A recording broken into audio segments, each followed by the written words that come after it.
Le 4 avril 1960 à Paris, après 2 mois de négociations, la Fédération du Mali signe avec la France les accords de transfert de compétences qui conduisent à son émancipation.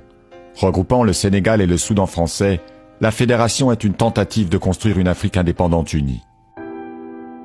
Après la Seconde Guerre mondiale, la France s'était efforcée de contenir la montée des revendications indépendantistes en accordant un nouveau statut à ses colonies à travers l'Union, puis la communauté française chère au général de Gaulle.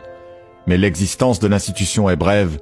Dès sa création en 1958, la Guinée de Sékou Touré refuse d'y prendre part, tandis que les fédéralistes Modibo Keïta et Léopold Sédar Senghor dénoncent la balkanisation de l'ancienne Afrique occidentale française. Sous l'impulsion des 2 leaders, le Sénégal, le Soudan, la Haute-Volta et le Dahomey envisagent de s'associer à la communauté au sein d'une fédération. Mais face aux résistances de la France et de l'Ivoirien Félix Houphouët-Boigny, le Dahomey et la Haute-Volta renoncent, le Sénégal et le Soudan seuls créent la Fédération du Mali. Léopold Sédar Senghor est élu président de l'Assemblée et Modibo Keïta devient chef du gouvernement fédéral.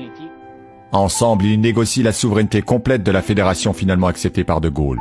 Mais après la signature des accords, les dissensions entre Sénégalais et Soudanais vont croissantes, la rivalité entre Modibo Keïta, partisan d'un État unitaire fort, et Léopold Senghor en faveur d'un regroupement plus souple et du maintien des liens privilégiés avec la France, conduit 4 mois plus tard à l'éclatement de l'ensemble.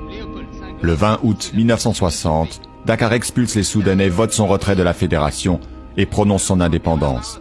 Senghor est élu président. L'Afrique fédérale a vécu.